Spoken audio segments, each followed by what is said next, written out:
Welcome back. Annamayya జిల్లా పుంగనూరులో SIM కార్డుల వ్యవహారం కలకలం రేపింది. కర్ణాటకలోని పరప్పన అగ్రహారం జైల్లో ఖైదీగా ఉన్న మాజీ ఎంపీ ప్రజ్వల్ రేవణ్ణ వద్ద ఫోన్ లభించిన వ్యవహారంపై కర్ణాటక పోలీసులు దర్యాప్తు చేపట్టారు. ఆ ఫోన్లోని సిమ్ కార్డు డేటాను పరిశీలించిన పోలీసులు సిమ్ కార్డులు పుంగనూరు నుంచి వచ్చినట్లుగా గుర్తించారు. ఈ నేపథ్యంలో గత రాత్రి పుంగనూరులోని స్టార్ మొబైల్ షాప్లో కర్ణాటక పోలీసులు సోదాలు నిర్వహించారు. మొబైల్ షాప్ నిర్వాహకులు నూర్ అహ్మద్ అతువలాను అదుపులోకి తీసుకున్నారు. పుంగనూరు పోలీసుల సహకారంతో ఇద్దరిని రాత్రే కర్ణాటకకు తరలించి విచారిస్తున్నట్లు తెలుస్తోంది. జైల్లో ఉన్న ప్రజ్వల్ రేవణ్ణకు సిమ్ కార్డులు ఎలా చేరాయి, ఈ వ్యవహారంలో ఇంకెవరి ప్రమేయం ఉందనే కోణంలో పోలీసులు దర్యాప్తు చేస్తున్నట్లుగా సమాచారం. కరెస్పాండెంట్ రవివర్మ పూర్తి సమాచారం అందిస్తారు. రవివర్మ.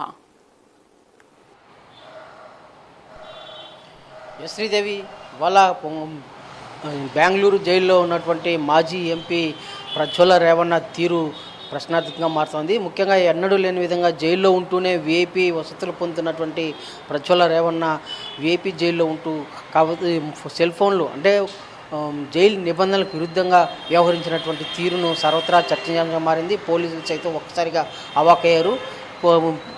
ప్రజ్వల రేవణ్ణ దగ్గర నుంచి సీజ్ చేసినటువంటి మొబైల్ ఆధారంగా ఇవాళ పోలీసులు అయితే ఎంక్వైరీ చేస్తూ వస్తున్నారు. ఈ క్రమంలోనే పొంగనూరులోనే స్టార్ మొబైల్స్ అంటే పొంగనూరు బజార్ వీధిలో ఉన్నటువంటి స్టార్ మొబైల్స్లో సిమ్ కార్డులు తీసినట్టు కూడా నిర్ధారించారు. ఆ మేరకు గత రాత్రి దాదాపు 5 మంది పోలీసులు పొంగనూరు పట్టణానికి చేరుకుని కర్ణాటక పోలీసులు పొంగనూరు పోలీసుల సహకారంతో స్టార్ మొబైల్స్ను తనిఖీలు చేశారు. తనిఖీలు చేయడమే కాకుండా నిర్వాహకుడైనటువంటి నూర్ అహ్మద్ అప్పార్ను కూడా వాళ్ళ సోదరుడు అప్పార్ను కూడా అదుపులోకి తీసుకుని విచారిస్తూ వస్తున్నారు. అయితే ఈ సిమ్ కార్డులు ఎవరు ఆధారం, ఎవరు తీసిచ్చారు, ఎందుకు తీసిచ్చారు, ఏంటి దీని వెనక ఎవరున్నారు ఏంటి అనే కోణంలో కూడా విచారణ సాగిస్తున్నది. కర్ణాటకకు చెందినటువంటి మునీందర్ అనే అతను సహకారంతో ఈ సిమ్ కార్డులు తీసినట్టు కూడా పోలీసు అధికారులు అయితే గుర్తించారు. ఆ మేరకు లోతుగా మరింత విచారణ అయితే సాగిస్తూ వస్తున్నారు.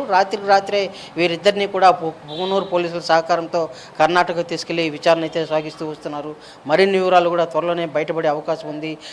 ప్రజ్వల రేవణ్ణ వ్యవహరిస్తున్నటువంటి తీరు పట్ల ఇంకా ఎవరెవరు ఉన్నారు, ఏంటి, అతనికి ఎవరెవరు సహకారం అందిస్తున్నారు, జైలు జీవితాన్ని అనుభవిస్తూ ఉండి కూడా వీఐపీ కేటగిరీలో ఉన్నా కూడా 5G ఫోన్ల సహకారం ఎలా అందుతున్నాయి అతనికి అనే కోణంలో కూడా క్షుణ్ణంగా లోతుగా విచారణ సాగిస్తూ వస్తున్నారు. Sridevi. Right Ravivarma, thank you.